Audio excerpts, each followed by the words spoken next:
Un très bon casting, le chef de l'État. Oui, parce qu'on doit éviter les népotismes cette fois-ci. Oui, le chef de l'État, c'est celui il écoute vraiment la population. Il y a la diaspora qui est autour de lui, qui a également apporté des bonnes choses, mais également la majorité des Congolais de la diaspora qui est autour du chef, qui ont également fait un bon fiasco.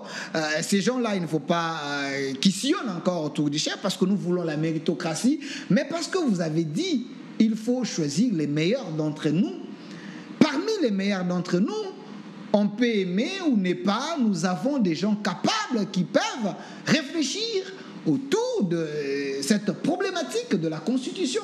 Vous avez les gens comme le professeur Bouchab, il a écrit beaucoup. Vous avez les gens comme le Mbata, vous avez les gens comme les Matadinenga.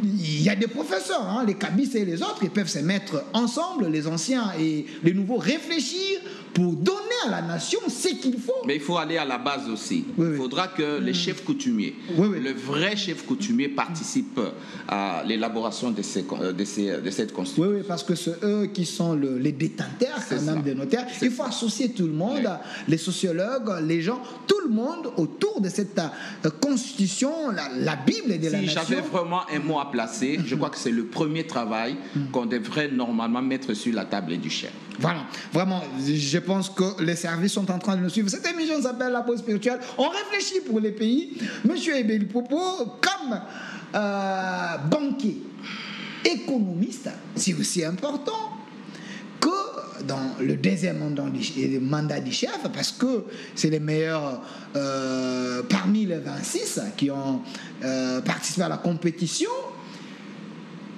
Qu'est-ce qu'il faudrait faire pour que l'économie congolaise, notre budget, puisse être à la taille du Congo, à la dimension du Congo? Parce que je suis dérangé. Nous avons l'or, nous avons les pétroles, nous avons les coltons, nous avons les cuivres, manganèse, nous avons l'espace vert, nous avons tout là. Nous avons tout. On ne peut pas avoir un budget de près de 16 milliards. C'est insultant quand même. Qu'est-ce que je vous avais dit ça. Je vous avais dit une fois que notre budget doit être minimum pour l'instant à plus ou moins 36 milliards.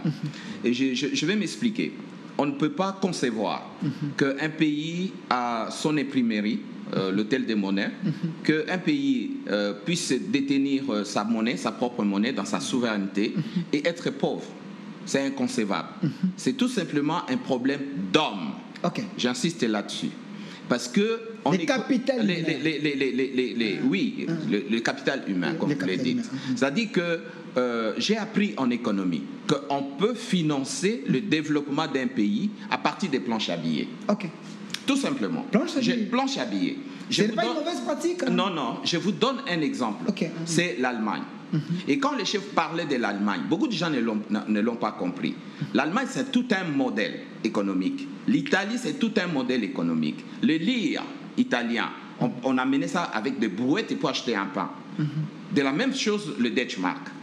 Aujourd'hui, on peut prendre une décision, on dit, nous battons notre monnaie, nous payons Safricas par exemple, nous payons les sociétés ici pour construire une route partant de Kinshasa, autoroute, 4 voies aller, 4 voies retour, Kinshasa, Lubumbashi. Pour relier on peut faire ça. Et Lubumbashi, on monte jusqu'à Kisangani avec des ponts, on jette les ponts, avec notre monnaie, sans recourir au Fonds monétaire et à la Banque mondiale. C'est question qu'on organise et qu'on encadre l'impression et la monétisation, l'émission de cette monnaie. Parce qu'il y a l'impression de la monnaie, qui est monnaie marchandise, et son émission lorsque cette monnaie entre à la Banque centrale et commence à sortir pour financer les services et pour acheter les biens. Donc, c'est question qu'on organise cela. Et ça, je demande, devant la caméra, je demande au chef de l'État de mettre une commission en place pour réfléchir là-dessus. Aujourd'hui, il a la corde au cou. Le président de la République a la corde au cou.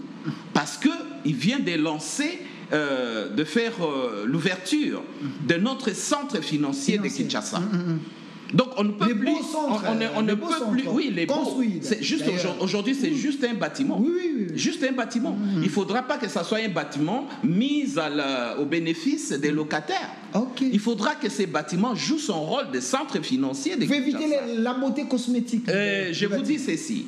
Il faudra, si dans ces bâtiments-là, s'il n'y a pas de serveurs pour recevoir les transferts de fonds, parce qu'il y a des modes de transfert qui ne peuvent se faire que de serveur à serveur pour que l'argent entre. Qu'on enlève dans la tête de certaines institutions ici cette histoire de blanchiment d'argent.